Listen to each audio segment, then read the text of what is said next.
एक फिल्म का ट्रेलर जब डिसेंट आए, कोई मनी शॉट ना हो, कंट्रोल्ड वे में वो सारी चीजों को प्रेजेंट करे, लेकिन उसके बावजूद फैंस ये कहकर इस चीज को डिफेंड करें कि भाई ट्रेलर को जानबूझ के अंडरवेल्म किया गया है ताकि एक्सपेक्टेशंस और हाइप को चेक में रखा जा सके। This alone explains the brand value and credibility जो कि लोकेश कनगराज जैसे डायरेक्टर्स अपने फैन बेस में एंजॉय करते हैं। You just can not expect him to go wrong. Coolie जो कि लोकेश कनगराज की फिल्मोग्राफी में एक और नाम जुड़ता है, उसकी हाइप ट्रेन में एक और लिस्ट ऐड होती है। एंड सिंस एक्सपेक्टेशंस और हाइप इतनी स्काई हाई है, तो अब सवाल आता है कि भाई क्या फिल्म डिलीवर करती है या फिर अंडरवेलमिंग रह जाती है। एंड इस सवाल का जवाब थोड़ा कॉम्प्लिकेटेड है मेरे दोस्त।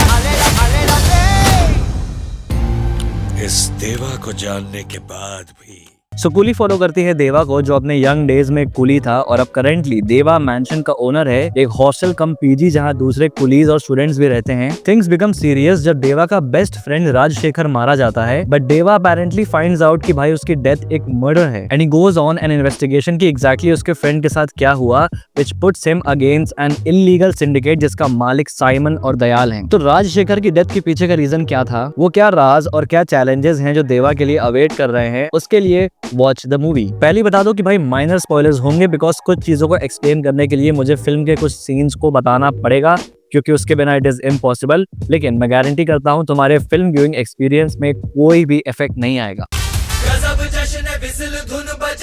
कूली के ऊपर बात हम सिर्फ एक पर्सपेक्टिव से नहीं कर सकते। सबसे पहले तो मैं तुमको ऑलरेडी बता देता हूँ कि तुम्हें फिल्म को लेके एक्सपेक्टेशन या फिर स्टैंडर्ड कहाँ पे सेट करने हैं। जो ऑनलाइन इस फिल्म को हेट मिल रही है, जो बहुत ही स्ट्रिक्टली क्रिटिसाइज किया जा रहा है, डिसअपॉइंटमेंट कहा जा रहा है, मैं उस चीज से अग्री नहीं करता। फिल्म में प्रॉब्लम्स हैं, but it is not a bad film at all. ये फिल्म उसी सेम स्टैंडर्ड, उसी टोन, उसी स्टाइल पे बनी है जिसपे लोकेश कनगराज की फिल्में बनती हैं। Fast paced and to the point. But make no mistake, ये ना ही कहती है ना ही विक्रम। समवेयर इन दोनों मूवीज के नीचे रहती है ये। तो इस फिल्म के लिए एक्सपेक्टेशंस भी उसी अकॉर्डिंग सेट करना। अब बात करते हैं इन डिटेल में। तो फिल्म का first half just like every other Lokesh Kanagaraj film jumps straight to the plot बिना कोई भी टाइम वेस्ट किए। आपको इंट्रोड्यूस किया जाता है साइमन, दयाल और इनके गोल्ड स्मगलिंग ऑपरेशन से। जो कोर कॉन्फ्लिक्ट का स्पेस है इस फिल्म का, वो आपके सामने इंट्रोड्यूस किया जाता है, जिसके बाद फिल्म शिफ्ट हो जाती है सेटअप पे। देवा का इंट्रोडक्शन शुरू होता है एक light hearted easy going setup से, जहां रजनी सर के जेलर के बाद से एक और अनकन्वेंशनल इंट्रो हमें देखने को मिलता है, जहां पर you expect him making an entry कि भाई कुछ लोगों को फोड़ते हुए तोड़ते हुए बिल्कुल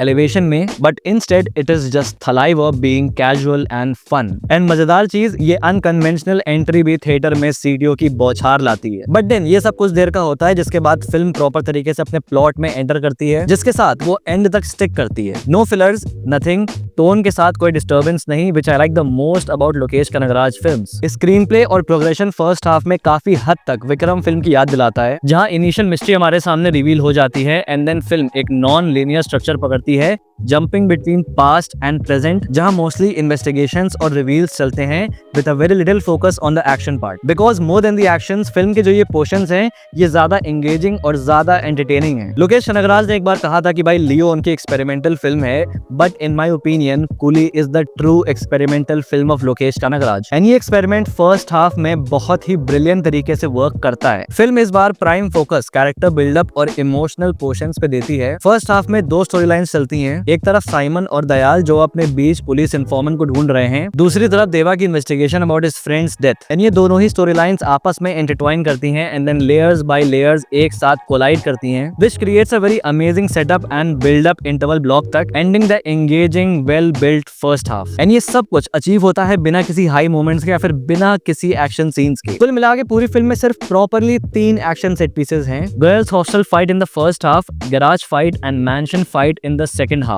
जैसे विक्रम फर्स्ट हाफ पूरी स्टोरी के ऊपर प्रोग्रेस करती है and second half goes full action mode, coolie अपने थर्ड एक्ट तक स्टोरी, डायलॉग्स और कैरेक्टर्स पे ही फोकस लेके चलती है। फिर स्टार्ट होता है सेकंड हाफ, जहाँ पे अगेन फिल्म अपने एंटरटेनमेंट एस्पेक्ट को लूज नहीं करती है। आप ग्लूड हो अपने सीट्स पे, you are curious to know what happens next. Problem आती है कि भाई ये क्यूरियोसिटी हर बार उतने इम्पैक्टफुल वे में पे ऑफ नहीं करती। बेसिकली फिल्म अपने राइटिंग के साथ थोड़ा इधर उधर होती है। राइटिंग वीक नहीं होती बल्कि इनकंसिस्टेंट हो जाती है। सेकंड हाफ स्टार्ट होते ही 3-4 हर सब प्लॉट एक साथ चलते हैं, जिसमें से एक भी सब प्लॉट को प्रॉपर तरीके से एड्रेस नहीं किया जाता। जैसे राजशेखर की डेथ के पीछे का रीजन हमको मालूम चलता है, जिसको लेके एक बहुत ही बड़ा खुलासा होता है, बट देन उसको लेके कुछ और आगे प्रोग्रेशन नहीं होता और फिल्म एंड भी हो जाती है। देवा के कुली वाले डेज के दौरान एक राइवलरी सेट होती है उसके कैरेक्टर के साथ, which again pays off poorly in the climax. Simon का गोल्ड स्मगलिंग के अलावा एक और इलीगल ऑपरेशन रिवील होता है, which could have been a really great addition to the story, लेकिन अगेन वो इंट्रोड्यूस होता है एंड देन फिल्म भूल जाती है उसके बारे में। और ये सेम चीज फिल्म के हर सब प्लॉट के साथ होती है। सब एक पॉइंट पे हाफ बेक्ड सी फील होती है और इसका असर फिल्म के क्लाइमैक्स में भी आता है, जहां पर जो पूरी स्टोरी लाइन है उसका पे ऑफ बहुत ही हल्का फील हो सकता है आपको। एंड इसका भी रीजन वो सारे के सारे क्लटर्ड सब प्लॉट्स हैं, जिसकी वजह से ये चीज डिसाइड नहीं हो पाती है कि भाई फिल्म किस सब प्लॉट पे एंड होनी है। और ये सारे के सारे हाफ बेक्ड सब प्लॉट एक साथ एंड होते हैं फिल्म के एंड में, जिसकी वजह से जो फाइनल पे ऑफ है वो भी अधूरा फील होता है। और एक दो सब प्लॉट्स तो ऐसे हैं जो अगर फिल्म में नहीं भी होते तो भाई फिल्म का फोकस और ज्यादा सेकंड हाफ में बेटर होता और फिल्म थोड़ा सा कम क्लटर्ड फील होती। अब ये सारी कमियां सेकंड हाफ में है, there is no denying to it, लेकिन जैसा मैंने बताया कि भाई फिल्म की एंटरटेनिंग वैल्यू इंटैक्ट रहती है। राइटिंग की शॉर्टकमिंग्स को एलिवेशंस, थोड़े ट्विस्ट, कैरेक्टर्स और एक्शन सीन्स कॉम्पनसेट करते हैं। The commercial aspects of this film make it worth a shot in theatres only. Basically एक पॉपकॉर्न फ्लिक के तौर पे यू विल एंजॉय इट, लेकिन एज एन ओवरऑल फिल्म अगर तुम राइटिंग को भी कंसिडर करते हो then not so much.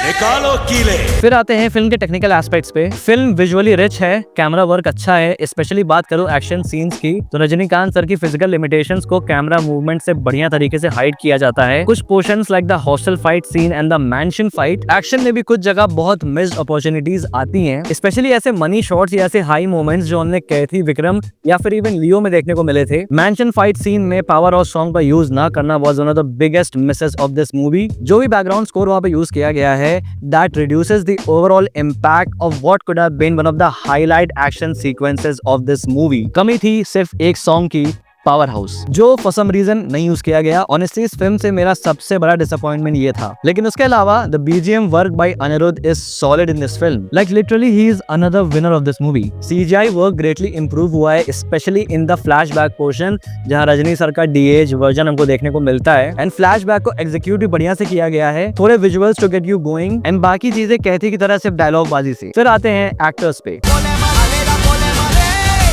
And first and foremost वो कुली जो कि इस पूरे फिल्म के बोझ को अपने कंधे पे लेके चल रहा है, रजनीकांत। अब जब एक फिल्म में थलाइवर हैं तो you are bound to watch it in the theatre. कोई एक्सक्यूज, कोई कंप्लेन नहीं, आप वहां पे कोई लॉजिक नहीं ढूंढते हो। अगर कोई मिल जाता है तो भाई गुड फॉर यू, बट सबके beyond it's mostly the experience of watching this man on screen which makes all the difference. वो स्वैग, वो लार्जर देन लाइफ एंटरटेनमेंट जो सिर्फ वो ही डिलीवर कर सकते हैं। फिल्म के राइटिंग की वीकनेस के बावजूद कुली के वर्क करने का सबसे बड़ा रीजन है Rajinikanth sir. He is an absolute force of nature, इतना मैग्नेटिक स्क्रीन प्रेजेंस कि भाई simply you can not take your eyes off him. इतनी भयंकर एनर्जी, इतना भयंकर ऑरा जो कि भाई हर 74 साल का आदमी कमांड नहीं कर सकता। हर एक डायलॉग उनका सीटीओ के साथ वेलकम किया जाता है। It's a Lokesh Kanagaraj film. Rajni का मास प्रेजेंटेशन हो या बाकी जितने नुआंसेस, सब कुछ लोकेश के अपने सिग्नेचर स्टाइल से हुआ है and yet Rajni makes this film his own. चाहे फॉर्मेट कैसा भी हो, the Rajnism can not be suppressed. वहीं the other stars in the movie, Nagarjuna, Sathyaraj, Soubin Shahir, Upendra, Shruti ji, ये सब के सब अलॉन्ग विद थलाइवर फिल्म को बहुत ही स्ट्रॉन्गली होल्ड करते हैं एंड जहां भी राइटिंग इस फिल्म को गिरा सकती थी वहां पर दे स्ट्रॉन्गली कैरी द फिल्म। इसमें भी कुछ हिट्स एंड मिसेस हैं। हिट्स में बात करूं तो Subin Shahir is Dayal who is an absolute beast in this movie. सबसे ज्यादा खतरनाक तरीके से इस कैरेक्टर को प्रेजेंट किया गया है and surprisingly he dominates every scene he is in. वहीं Nagarjuna as Simon on the other hand, presentation से लेके हर चीज top notch. Nagarjuna in a never seen before avatar, but climax में Lokesh makes him Harold Das 2.0। कोई स्ट्रॉन्ग मोटिव नहीं, कोई stakes नहीं, एक entirely wasted opportunity as a compelling villain. Sathyaraj as Rajasekhar again एक की character who contributes into this story. Basically सारी बसर जिसके अराउंड हो रही है, जिसकी वजह से हो रही है, एंड आई विश कि भाई सेकंड हाफ में भी उनको उतना ही फोकस में रखा जाता। उपेंद्र एज कलीशा, एंट्री से लेके एवरीथिंग इज विसल वर्दी, लेकिन एज अ कैरेक्टर लेयर्स की कमी फील होती है। जो बिल्डअप दिया गया है उनको इनिशियली कि भाई वो एक रूम में बंद रहता है जहाँ पे कोई भी डिस्टर्ब नहीं कर सकता, उस रूम के बगल से कोई गुजरे तो भाई वहाँ कोई शोर नहीं मचा सकता, that means nothing after his entry except for the mass value जो पूरा प्रोवाइड होता है, उसके अलावा कुछ भी नहीं। श्रुति जी तो जब आई है स्क्रीन पे फिल्म बढ़िया ही लगी है। I mean, बहुत बढ़िया काम है उनका एंड पिछले लोकेश कनगराज फीमेल कैरेक्टर्स के मुकाबले she has much more play in the plot and अच्छी लगी है बहुत। कुछ कुछ होता है। आमिर खान एज दाहा, इसमें कुछ बहुत ज्यादा एक्सपेक्ट करके मत जाना। एटलीस्ट कोई सीक्वल अनाउंस हो जाए तो भाई वो अलग बात है, लेकिन उसके अलावा और कुछ भी एक्सपेक्ट मत करना इस कैमियो से। This cameo does nothing. जैसा मैंने कहा कि भाई एक पर्सपेक्टिव से इस फिल्म के ऊपर बात नहीं कर सकते। As an individual mass masala pure Rajini commercial film, एक एंटरटेनिंग थिएटर एक्सपीरियंस। अगर तुम राइटिंग के इनकंसिस्टेंसीज को इग्नोर कर सकते हो तो it's a good film, cinema theatre experience. Rajinikanth का presentation at peak and one of the best. But as a Lokesh Kanagaraj film, जो एक स्टैंडर्ड है, जो एक पोटेंशियल है उस डायरेक्टर का, जो एक्सपेक्टेशन है हमारी एज एन ऑडियंस उस डायरेक्टर से, this film specially from a writing point of view falls weak, specially in the second half. But is it as bad as the internet says? Absolutely not. Film entertaining है। Overall if you want to be thoroughly entertained तो भाई अपने expectations को बहुत check में रख के जाना, और ये एलसीयू नहीं है, ये भी जान लो। बाकी ये था मेरा डिटेल रिव्यू कूली के ऊपर, ये थे मेरे थॉट्स। तुम्हारे क्या थॉट्स हैं, अगर देख चुके हो तो भाई कमेंट बॉक्स में लिख के बताना, और अगर ये वीडियो पसंद है तो लाइक कर देना, और अगर पहली बार यहाँ पे आए हो तो सब्सक्राइब करना मत भूलना ऐसे और वीडियोस के लिए। Till then, this is your Pop Culture Net signing off. We'll see you guys in the next video, and thanks for watching.